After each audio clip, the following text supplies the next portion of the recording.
নিচে নামতেই দেখলাম বাবা সহ আমাদের এলাকার বেশ কজন ড্রয়িং রুমে বসে আছে। ঝিনুক, ওনারা তোমার সাথে দেখা করতে এসেছেন। রিয়ানের বাবা বলল। আমি কিছুই বুঝলাম না। আমার বাবা ওদের এখানে কেন নিয়ে এলেন? আর ওনারা ইবা আমার সঙ্গে কেন দেখা করতে আসবেন? আমি যখন এসব ভাবছি নয়ন ভাইয়া হঠাৎ আমার পায়ে এসে পড়লেন। নয়ন ভাইয়ার বাড়ি আমাদের পাশেই। ওনার ছোট বোন নয়না ঝুমুরের সাথে পড়াশোনা করে। নয়ন ভাইয়া বড়লোক বাবা মায়ের বকে যাওয়া ছেলে। ইন্টারের গণ্ডি পার হতে পারেননি। আমাকে বিয়ের জন্য বেশ কয়েকবার প্রস্তাব দিয়েছিলেন, যার পনাই তা রিজেক্ট হয়েছে। এরকম একজন নেশাগ্রস্ত আর বখাটে ছেলের সঙ্গে বিয়ের কথা কেউ ভাবে নাকি? আমি হকচকিয়ে পিছিয়ে গেলাম। কি? আপনি আমার পায়ে ধরছেন কেন? আমাকে ক্ষমা করে দাও ঝিনুক। আমি তোমার সাথে অনেক খারাপ করেছি। মাফ করে দাও আমায়। কি বলছেন আপনি? আমি আপনাকে মাফ করব কেন? সে রাতে তোমার সাথে যে অন্যায়টা হয়েছে সেটা আমি করেছি। তুমি বিয়ে করতে রাজি হচ্ছিলে না। মাথায় রাগ উঠে গেছিল। বন্ধুদের সাথে প্ল্যান করেছিলাম কোন একদিন তোমার এই দেমাগ আমি ভেঙে দেব। সেদিন সুযোগ পেয়ে গেলাম। রাগটা আর কন্ট্রোল করতে পারিনি। আমাকে মাফ করে দাও ঝিনুক। বাঁচাও আমাকে। বলেই তিনি কাঁদতে শুরু করলেন। আমার শরীর কেমন অসাড় হয়ে এলো। গাটা রি করছে ঘৃণার। এতদিন কেবল জানোয়ারটার অবয়ব কল্পনা করতাম। আজ চেহারা আমার সামনে। মাথা ফাঁকা হয়ে এলো আমার। দাঁড়িয়ে থাকার শক্তিটুকু আর পাচ্ছি না। রিয়ান ওর মাকে বলল আমাকে ভেতরে নিয়ে যেতে। ভেতরে এসেই আমি গড় গড় করে বমি করলাম। গা গুলাচ্ছে আমার। বাইরের ঘরে কি হচ্ছে বা কি হবে সেসব নিয়ে আমি আর ভাবতে পারছি না। রিয়ানের মা আমাকে বিছানায় শুইয়ে দিলেন। ঘুমিয়ে গেছি কিংবা অচেতন ছিলাম বলতে পারবো না। হুঁশ যখন হলো দেখলাম রিয়ান মাথায় হাত বুলিয়ে দিচ্ছে। বিকেলের কথা মনে হতেই কান্না পেয়ে গেল খুব। তোমার শরীরটা কি খারাপ লাগছে ঝিনুক? বাবা কোথায়? বাবা চলে গেছেন। কিছু কাজ আছে তো। তাই তুমি কাঁদছো কেন বলো তো? এখন কি কাঁদার সময়? বোকার মতো কাজ করছো কেন শুনি? আমরা কালকে ঢাকায় চলে যাব। আর তুমি আজকের ঘটনা নিয়ে আর একদম ভাববে না। এদিকে যা কিছু করার তা আমি, বাবা বুঝে নেব। তুমি নরমাল থাকো একদম। রিয়ান স্বাভাবিক থাকতে বললেও আমি তা পারলাম না। হাড় কাঁপিয়ে জ্বর উঠল। অচেতন হয়ে পড়লাম বলা চলে। শেষ রাতে হয়তো জ্বর কমে এলো। ঘুম ভেঙে দেখি রিয়ান তখনও পাশে বসে আছে। আপনি এখনো বসে আছেন যে? ঘুমাবেন না? ঘুমাবো। বলেই ও আমার কপালে হাত দিল। তারপর উঠে বালতি মগ ওয়াশরুমে রেখে চলে গেল। কিছুক্ষণ পর আবার এসে জানিয়ে গেল, রাফি নামের কেউ কল করেছিল তোমাকে। তুমি জ্বরের ঘোরে ছিলাম তাই ফোন দেইনি তোমাকে। এই রাফি কি তোমার সেই বন্ধু যার সাথে তুমি রাত জেগে কথা বলতে? আমি কোনো জবাব দিলাম না রিয়ানকে। যারা বিপদে পাশে থাকে না তারা কখনোই বন্ধু হতে পারে না ঝিনুক। বলেই ও আবার চলে গেল। ঢাকায় ফিরে একদিন ছিলাম। তারপর চলে এলাম ভার্সিটিতে। দিয়া তুমি এতদিন আমার কল রিসিভ করোনি কেন? রাতে রাফির কল এলো। বাড়িতে গিয়েছিলাম। ওহো, ফিরেছ? দিয়া চলো কালকে দেখা করি। কোথায় বসি? কিছু কথা ও বলার ছিল তোমাকে। আমারও আপনাকে কিছু কথা বলার আছে। তাহলে তো ভালোই। চলো কালকে মিট করা যাক তবে। কোথায় যাবেন? আর কখন? বিকেলে বের হও। আমরা যে রেস্টুরেন্ট বসতাম সেখানেই যাই কি বলো? তুই রাফির সাথে দেখা করবি কালকে? ফোন কান থেকে নামাতেই তিথি রাগেশ্বরে বলল, হ্যাঁ। কেন? এমনি দরকার আছে। ওর সাথে তোর কি দরকার থাকতে পারে ঝিনুক? কেন নিজের জীবনে অশান্তি টেনে আনিস? তুই এই মানুষটাকে প্রাধান্য দিচ্ছিস যে কিনা তোর বিপদে গা বাঁচিয়ে চলে গেল, আর যে মানুষটা তার সবটা দিয়ে তোকে আগলে রাখছে, ভালো রাখার চেষ্টা করছে, তাকে তুই অবহেলা করে কষ্ট দিচ্ছিস প্রতিনিয়ত। তুই কি হিতাহিত জ্ঞান হারিয়ে ফেলেছিস ঝিনুক? বিপদে তোরে ফেলে চলে গেছে, এখন দুটো কথা বলতেই তুই গলে জল হয়ে গেছিস। আর রিয়ান ভাইয়া এত কিছু করছে, তাকে পাত্তাই দিচ্ছিস না। তোর সাথে প্রচন্ড রাগ হচ্ছে আমার। থাপ্পড় দিতে ইচ্ছে করছে। সমস্যা নাই, দিতে পারিস। তুই কি হ্যাঁ রিয়ান ভাইয়াকে এভাবে কষ্ট কেন দিচ্ছিস? কেউ নিজে কষ্ট টেনে আনলে আমার কি করার আছে? অনেক রাত হয়েছে, ঘুমিয়ে পড়। তুই ঘুমা শান্তিতে। পরদিন বিকেলে বের হলাম রাফির সাথে দেখা করার জন্য। তিথি ভীষণ রেগে আছে আমার ওপর। সকাল থেকে একবারও কথা বলেনি। আমরা সেই রেস্টুরেন্টে বসলাম যেখানে 1000 বার আমাদের পথচারণা হয়েছে। কত গল্প আড্ডা, কত স্মৃতি জমে আছে এখানে। এখানে বসতেই সেসব মনে পড়ে যাচ্ছে। এখানেই রাফি মুগ্ধ চোখে তাকিয়ে থাকতো আমার দিকে। চোখের পলক পড়তো না ওর। দিয়া কিছু অর্ডার দাও। রাফির কথায় ঘোর কাটল। আমি কিছু খাবো না। কেন? কিছু একটা খাও। ইচ্ছে করছে না। তুমি কি আমার ওপর রেগে আছো? আপনার সাথে রাগ করার কোনো কারণ আছে কি? আমি জানি দিয়া তুমি রেগে আছো। আসলে সে সময় আমার মাথা কাজ করছিল না। আমার ফ্যামিলি কেমন তুমি তো জানো। ওরা যদি তোমার এই ঘটনা শুনে কখনো মেনে নিবে না, আর সমাজও তো মেনে নিবে না। তখন মাথায় এটাই কাজ করছিল। সাহস করতে পারছিলাম না তোমাকে গ্রহণ করব এরকমটা ভাবার। এখন সাহস হয়েছে। এখন গ্রহণ করতে পারবেন আমাকে? এখন সেসব পরে দেখা যাবে। পড়াশোনা শেষ হোক, তারপর। কিন্তু দিয়া আমরা কি এখন আবার সব শুরু করতে পারি না? রিলেশনে থাকতে পারি না? চলো না সব শুরু করি আবার। বলেই রাফি আমার হাতের ওপর হাত রাখল। আমি তৎক্ষণাৎ হাত সরিয়ে নিলাম। রাফি এর আগেও আমার হাত ধরেছে, কিন্তু আজকের স্পর্শে যেন অন্য কিছু ছিল। আমাকে গ্রহণ করার সাহস নেই, অথচ সম্পর্ক রাখতে চাচ্ছেন। ব্যাপারটা কেমন না? বললাম তো ঝিনুক, বিয়ে করা তো পরের ব্যাপার। সম্পর্ক চলুক, আমরা ক্লোজ থাকি। ভবিষ্যতে কি হবে তা পরে ভাবব। আমি এবার রাফির চোখে তাকালাম। না, সেখানে আর সেই মুগ্ধতা নেই, যেখানে অন্য কিছু খেলা করছে। আপনাকে আর ভবিষ্যৎ ভাবতে হবে না রাফি। আমি বিবাহিত। বিবাহিত? অবাক হলেন? আমিও অবাক হই।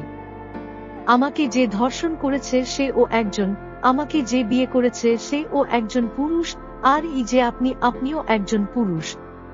কিন্তু কত তফাৎ আপনাদের মধ্যে। অথচ একজন তার ইচ্ছা পূরণ হয়নি বলে রাগ মেটাবার জন্য আমার ওপর ঝাঁপিয়ে পড়ল।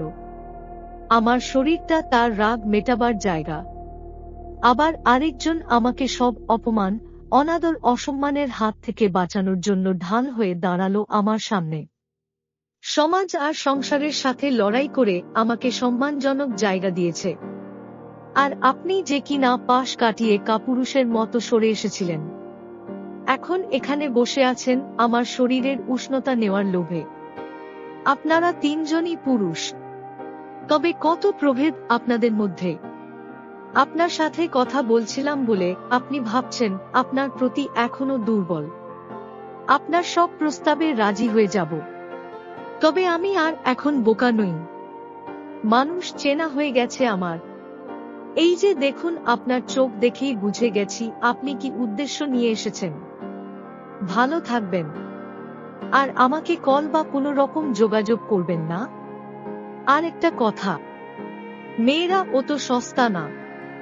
যে চাইলেই আপনি হাতের পুতুল বানাবেন। মেয়েদের সম্মান দিতে শিখুন। রেস্টুরেন্ট থেকে বেরিয়ে এলাম। বড্ড হালকা লাগছে নিজেকে। রাফির চোখের দিকে প্রথম দিন তাকিয়েই আমি বুঝেছিলাম ওর কপটতা। ওর প্রতি দুর্বলতা আছে ঠিকই, তবে তাই বলে সেটা মাত্রাধিক নয়। বাসায় ফিরার পরও দেখলাম তিথি গাল ফুলিয়ে বসে আছে। আমি আসার সময় 2 প্যাকেট বিরিয়ানি নিয়ে এসেছি। দেখি ম্যাডামের রাগ ভাঙাতে পারি কিনা। তোর পছন্দের রেস্টুরেন্ট থেকে নিয়ে এসেছি, খাবি চল। তোর খাবার তুই খেয়ে নে। এখনো রেগে আছিস? আচ্ছা, কি করলে তোর রাগ ভাঙবে বলতো? কিসের রাগ? তোর সাথে রাগ করব কেন আমি? ও হো, তাও কথা। আচ্ছা, এই নে আমার ফোন। তুই নিজেই রাফির নাম্বারটা ব্লক করে দে। যা তো ঢং করিস না, করে দে। কারণ কিছুক্ষণ আগে রাফির সাথে এজন্মের মতো সব শেষ করে এসেছি। মানে ওকে বলে এসেছি আমি বিবাহিত। ও যেন আর আমার সাথে যোগাযোগ না করে। সত্যি? হুম। সে যাত্রায় তিথির রাগ পড়ে গেল। তবে ধরে বসল রিয়ানের সাথে যেন সব ঠিক করে নেই। সেটা যে এত সহজ নয় ওকে কে বুঝাবে? আমার জড়তা কাটিয়ে রিয়ানের কাছে নিজেকে সমর্পণ করা কি এতই সহজ? এত সহজে এ দূরত্ব ঘুচাতে পারবো? ক্লাস থেকে বেরিয়ে ফোনটা হাতে নিয়ে দেখি বেশ কয়েকটা মিসড কল উঠে আছে আননোন নাম্বার থেকে। রাফি অন্য কোনো নাম্বার দিয়ে ট্রাই করছে ভেবে ইগনোর করলাম। বাসায় ফিরেও দেখি কল দিচ্ছে। রিসিভ করলাম। ওপাশে একটা মেয়ের কণ্ঠ সালাম দিল। কে আপনি? ঝিনুক আপু। আমি নয়না। বল। কিছু কথা বলতাম আপু। তুমি কি ফ্রি আছো? হ্যাঁ, বলতে পারিস। আপু, নয়ন ভাইয়া তো এখন জেলে, জানো? না, এখন জানলাম। তো তুই কি ওর জন্য সুপারিশ করবি? না না আপু, কখনোই না। ও জেলে পৌঁছেই মরুক। আমার অন্য কথা ছিল। তাহলে বল। তোমার সাথে ওই ঘটনা ঘটার বেশ কদিন পর থেকেই একটা ছেলে আমার পেছনে ঘুর ঘুর শুরু করে। আমাকে তার ভালো লাগে জানায়। এক সময় আমারও ভালো লেগে যায় তাকে। রিলেশন এ গেলাম। প্রায়ই কলেজ থেকে তার সাথে ঘুরতে যেতাম। নয়ন ভাইয়া যেদিন তোমার শ্বশুর বাড়ি গেল তার আগের দিনও তার সাথে ঘুরতে গিয়েছিলাম, কিন্তু সেদিন আর ফিরতে পারিনি। ফিরতে দেয়নি বলাই বোধহয় ঠিক হবে। তুমি হয়তো ভাবছো তোমাকে কেন এসব বললাম, কারণ এর সঙ্গে তুমিও জড়িয়ে আছো। আমি? হুম। কারণ যার সাথে আমার সম্পর্ক হয়েছিল সে রিয়ান ভাইয়ার বন্ধু। ওনার কাছ থেকেই সব ঘটনা শুনলাম। তোর কথা বুঝতে পারছি না। রিয়ান ফ্রেন্ড ঠিক আছে, এতে আমার সঙ্গে সম্পর্ক কি? আমার ভাই তো নেশা করে জানোই। তোমার সাথে অ্যাক্সিডেন্ট হওয়ার পরই রিয়ান ভাইয়া খোঁজ লাগায় কে করতে পারে এমন। টাকাও খরচ করে অনেক। ওনার বন্ধুদের দিয়ে খবর লাগায়। ভাইয়ার নেশা করার টাকা তো আর বাবা দিত না। রিয়ান ভাইয়ার বন্ধুরা ও সেই নেশার আড্ডায় যাওয়া শুরু করল। ভাইয়া আর তার বন্ধুদের সাথে আড্ডা দিত। যে নেশার টাকা দিত সেই তো ভালো বন্ধু নেশাখোরদের। ওরাও নেশা করাতো। নেশার ঘোরে ভাইয়ার মুখ থেকে বের করল সেই তোমার সাথে এই জঘন্য কাজটা করেছে। ভাইয়ার মুখ থেকে স্বাভাবিক অবস্থায় এই কথাটা বের করার জন্য এবার আরেকটা নাটক সাজালো, যার বলির পাঠা আমি। ওনার বন্ধুকে দিয়ে আমাকে আটকিয়ে আমার বাড়িতে বাবাকে আর ভাইয়াকে জানানো হলো ওদের কথা না শুনলে আমার সাথে খারাপ কিছু হবে। প্রথমে ভাইয়া পাত্তা দিল না, কিন্তু সন্ধে হওয়ার পর যখন আমি ফিরলাম না তখন বুঝলো আসলেই বিপদ। ভাইয়াকে বলা হলো তার দোষ সবার সামনে স্বীকার করতে, নয়তো আমার তোমার চেয়ে বেশি ক্ষতি হবে। নিজের বোনের সম্মান সব ভাইই বাঁচাতে চায়। অনেক তর্ক বিতর্কের পর পরদিন বিকেলে ভাইয়া তোমাদের ওখানে যায়। ভাইয়াকে পুলিশ নিয়ে যাওয়ার পর ওরা আমাকে ছেড়ে দেয়। তবে এই ঘটনাগুলো তখনই শুনেছি। আমি একটা দীর্ঘশ্বাস ফেললাম। তোর কোনো ক্ষতি হয়েছে? না আপু, আমার কোনো ক্ষতি করেনি। আমার এই ঘটনা কেউ জানেও না। আপু, তুমি রিয়ান ভাইয়াকে একটু বলে দাও ওনার বন্ধুর সাথে আমার সম্পর্কটা ঠিক করে দিতে। আমি সত্যিই ভালোবাসি ওনাকে। উনি তোর সাথে কথা বলে না?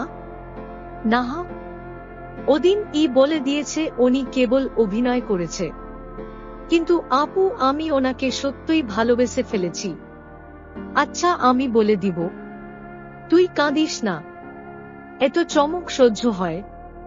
একের পর এক ঘটনা। জীবন কত বিচিত্র। রিয়ানকে কল দিলাম, কল রিসিভ করলো না। কোথাও একটা খারাপ লাগা শুরু হলো। এই প্রথমবার রিয়ান আমার কল রিসিভ করেনি। আরো কয়েকবার কল দিলাম, কোনো রেসপন্স নাই। ফোনটা পাশে রেখে বসে রইলাম। মুখটা এমন পেঁচার মতো করে বসে আছিস কেন? কি হয়েছে আবার? কিছু না, বল কি হয়েছে? রিয়ান কল ধরছে না। তার জন্য মন খারাপ? এটা মানতে পারলাম না। রিয়ান কল না ধরলে ঝিনুকের মন খারাপ হয়। মজা করিস না তো। এই প্রথমবার ও আমার কল রিসিভ করে নাই। এবার বুঝ চান্দু কেমন লাগে। রিয়ানের কেমন লাগতো বুঝলা? আসলেই রিয়ানের ফোন কল গুলো আমি যখন ইগনোর করে গেছি তখন নিশ্চয়ই রিয়ানের এর চেয়ে বেশি খারাপ লাগতো। খুব অবাক হলাম যখন রিয়ান কল ব্যাক ও করল না অনেকটা সময় কেটে যাওয়ার পরও। অস্থিরতা কমানোর জন্য আমি কল করলাম। ফোন সুইচড অফ বলছে। রাতেও বেশ কয়েকবার ট্রাই করলাম, ফলাফল একই। রাতে ঘুম হলো না একটু। এরকম কেন হচ্ছে? রিয়ান কল না ধরলে বা ফোন অফ রাখলে আমার কি? আমার কেন এত খারাপ লাগছে? কোনো কিছুতেই মন বসছে না।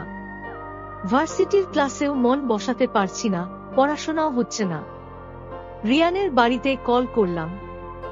ওদের সাথেও নাকি রিয়ানের কথা হচ্ছে না।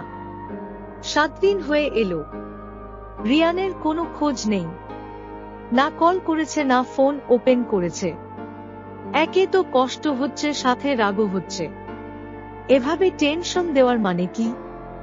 ব্যাগ গুছিয়েছিস কেন? কোথায় যাবি? ঢাকায় যাব। কেন?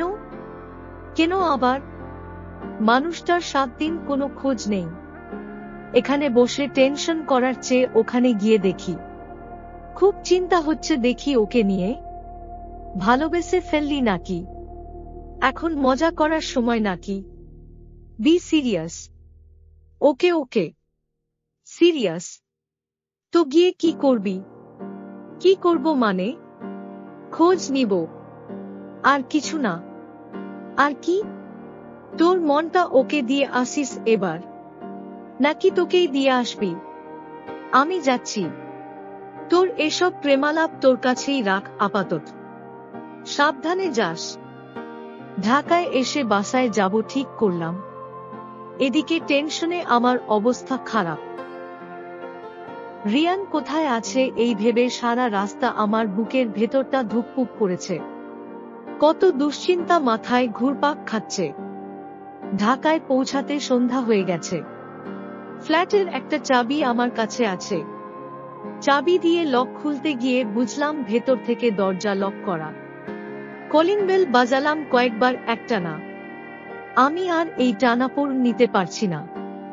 এত কষ্ট হচ্ছে যা বোঝানোর মতো না। রিয়ান দরজা খুলে অবাক হয়ে তাকিয়ে রইল। চোখ মুখ ফোলা। ঘুমাচ্ছিল হয়তো। এদিকে ওকে দেখে আমি বোকার মতো কেঁদে ফেললাম। এই ঝিনুক, তুমি কাঁদছো কেন? কি হয়েছে বলো? এভাবে চলে এলে? বলো কি হয়েছে? আমি কিছুই বলতে পারছি না, শুধু কেঁদেই চলেছি। আচ্ছা আগে ভেতরে এসো। ও হাত ধরে আমাকে ভেতরে নিয়ে সোফাতে বসালো। কি হয়েছে বলো প্লিজ। কোনো সমস্যা হয়েছে? কেঁদো না, বলো আমাকে। আমার তো টেনশন হচ্ছে। এই 7 দিন কোথায় ছিলেন? ফোন বন্ধ করে রেখেছিলেন কেন? আমাকে এত টেনশন কেন দিলেন? আপনি জানেন আমার কতটা কষ্ট হয়েছে। তোমার কষ্ট হয়েছে, তুমি এজন্য কাঁদছো। আমি কল দিলে তো তুমি বিরক্ত হও ঝিনুক। তোমার কেন কষ্ট হবে? রিয়ান কথা শুনে এবার কান্না থেমে গেল। আসলেই তো, আমি কেন কাঁদছি? আমারই বা কেন কষ্ট হচ্ছে? কেনই বা ছুটে এলাম এভাবে? সোফা থেকে উঠে রুমে চলে এলাম। কি ভীষণ লজ্জায় পড়া গেল। এভাবে বাচ্চাদের মতো কাঁদলাম কেন আমি অফিসের কাজে ঢাকার বাইরে গিয়েছিলাম। এই ফোনটা ভুল করে বাসায় ফেলে গেছি। ওখানেও কাজের প্রেসার ছিল খুব, তাই অফিসিয়াল নাম্বার থেকে আর যোগাযোগ করিনি। ভাবলাম ঢাকায় ফিরেই সবার সাথে কথা বলে নেব। আমি আজই দুপুরে ফিরেছি। তবে তুমি যে এত টেনশনে পড়ে যাবে বুঝতে পারিনি। রিয়ান রুমে এসে বলে গেল। রাতে আমি আর রুম থেকে বের হইনি। রিয়ান বেশ কয়েকবার করে ডেকে গেছে খাবারের জন্য। আমার ওর সামনে যেতে ইচ্ছে করছিল না। কি কানটাই না ঘটালাম। রিয়ান নিশ্চয়ই আমাকে নিয়ে হাসছে। রিয়ান সকালে অফিসে বেরিয়ে যাওয়ার পর আমি রুম থেকে বের হলাম। সারা রাত ভেবে এবার একটা কঠিন সিদ্ধান্ত নিয়েছি। এভাবে আর চলবে না। রিয়ানকে আমি অনেক কষ্ট দিয়েছি। আর নয়, তিথির কথা মতো এবার রিয়ানকে আমি আমাকে দিয়েই যাব। ভুল আমার ছিল, অন্যায় আমার সাথে হয়েছে, তাই বলে আমি ওর সাথে অন্যায় করতে পারি না। মোবাইলে কল বেজে উঠল। রিয়ানের নাম্বার ভেসে আছে। বলুন। খেয়ে নিও। রাতেও কিছু খাওনি। আপনি আজ ফিরবেন কখন? একটু লেট হতে পারে। কনফারেন্স আছে 2টা। আরো কিছু ফাইল সাবমিট করতে হবে। ওহ আচ্ছা, যাক, দেরি করে এলেই ভালো। আমি আমার কাজ গোছাতে পারবো। বিকেলে বের হলাম কিছু কেনাকাটার জন্য। রিয়ানকে আমি কিছু দেইনি কখনো, তাই ওর জন্য কিছু কাপড় চোপড় আর কিছু জিনিসপত্র কিনলাম। একটা কেক আর রেস্টুরেন্ট থেকে খাবার নিয়ে ফিরলাম। রিয়ানের জিনিসপত্রগুলো ওর বিছানায় রেখে খাবার টেবিলে সাজালাম। কেকটাও টেবিলের এক কোণে জায়গা পেল। ঘড়িতে 9টা বেজে গেছে ততক্ষণে। রিয়ান ফিরে ফ্রেশ হলো। টেবিলে বসেই চুপচাপ খেয়ে উঠে পড়ল। আমি যে শাড়ি পরেছি সেটা সে খেয়ালই করল না। এদিকে আমি লজ্জায় মরে যাচ্ছি। রিয়ানকে কিভাবে কি বলবো মনে মনে বারবার আওড়াচ্ছি, কিন্তু গুছাতে পারছি না। সব এলোমেলো হয়ে যাচ্ছে। আজ কি আমার জন্মদিন ঝিনুক? হাত ধুয়ে এসে প্রশ্ন করল রিয়ান। আমি ওর দিকে হতাশা নিয়ে তাকালাম। না, আসলে আমার রুমে কিছু গিফট দেখলাম, আবার এখানে কেক, তাই বললাম তুমি খেয়ে নাও, খাবার ঠান্ডা হয়ে যাবে। এবার খুব রাগ হলো। ওর ওপর না, নিজের ওপরই। বলতেই পারলাম না যে আমি ওর সাথে বিবাহিত জীবন শুরু করতে চাই। আর 5টা কাপলের মতো খাবার প্লেটে নেড়েচেড়ে রেখে দিলাম। এত চেষ্টা করেও মুখ থেকে কথা সরল না। রিয়ানকে কিছু বলতেই পারলাম না। রিয়ানকে বলতে পারলাম না যে ওর আর আজ থেকে অন্য রুমে শোয়ার দরকার নেই। রিয়ান বারান্দায় এসে সিগারেট ধরিয়েছে। আমি বেশ কিছুক্ষণ ওর পেছনে দাঁড়িয়ে রইলাম। কিছু বলবো করে এগিয়েও পিছিয়ে আসছি। তুমি কিছু বলবে? কখন থেকে দেখছি উসখুস করছো। কিছু বলতে চাও? পেছনে না তাকিয়েই রিয়ান বলল, আপনার জিনিসপত্রগুলো পছন্দ হয়েছে। হ্যাঁ, খুব সুন্দর। আর খাবার? হ্যাঁ, খাবারও ভালো ছিল। ঘুমাবে না? গিয়ে শুয়ে পড়ো। আপনি ঘুমাবেন না? হ্যাঁ, একটু পরেই যাচ্ছি। বলছিলাম যে আজ আর ও রুমে যাওয়ার দরকার নেই। তো কোন রুমে যাব? আমার রুমে। বলেই একটা শ্বাস নিলাম। যাক, বলে ফেলেছি। বুঝলাম না, তোমার রুমে কেন ঘুমাবেন? সেটাই তো কেন? এবার মেজাজ চড়ে গেল। ওর টি শার্টের কলার টেনে ধরলাম। এত কিছু বুঝেন আর এটা বুঝতে পারছেন না কি বলতে চাচ্ছি? কি করে বুঝবো বলো? ভূতের মুখে রাম নাম যে। থাক, আপনার আর বুঝে কাজ নেই। ওর কলার ছেড়ে দিয়ে চলে আসার জন্য ঘুরতেই ও হেঁচকা টান দিয়ে নিজের সাথে চেপে ধরল। এত রাগ কেন? হ্যাঁ, কিছু বলার তো সুযোগ দিবা। কি বলবেন? যা বুঝলাম। কি বুঝেছেন? এটাই বুঝলাম যে আমাদের নাতি নাতনিদের গল্প শোনাবো যে তাদের দাদিকে পটাতে আমার 7 বছর সময় লেগে গেল। তবে তোমাকে কিন্তু শাড়িতে বেশ লাগে। আপনি খেয়াল করেছেন তাহলে? আপনার কোনো কিছুই আমার চোখ এড়ায় না ম্যাডাম। ও আমার নাক টেনে দিল। আমার তখন লজ্জায় মিয়ে যাওয়ার অবস্থা। সকালের রোদ মুখে পড়ায় ঘুম ভাঙল আমার। নিজেকে আবিষ্কার করলাম রিয়ানের বুকে। নিজেকে আলতো করে ছাড়িয়ে উঠে গেলাম। জানালার পাশে এসে দাঁড়িয়েছি। রাতের অন্ধকার দূরীভূত করে সূর্য তার আলোয় চারদিক আলোকিত করেছে। আমার জীবনেও রোদ্দুর এসেছে ঠিক এই সকালটার মতো। সেটা রিয়ানি নিয়ে এসেছে। এখন তো আর কোথাও কোনো কালো মেঘের ঘনত্ব দেখতে পাচ্ছি না। সমাপ্ত। গল্পের নাম অবশেষে রোদ্দুর। এটা ছিল গল্পের 7ম পর্ব এবং সমাপ্ত পর্ব। গল্পের সকল পর্ব পেয়ে যাবেন ভয়েস বাই স্নেহ ইউটিউব চ্যানেলে।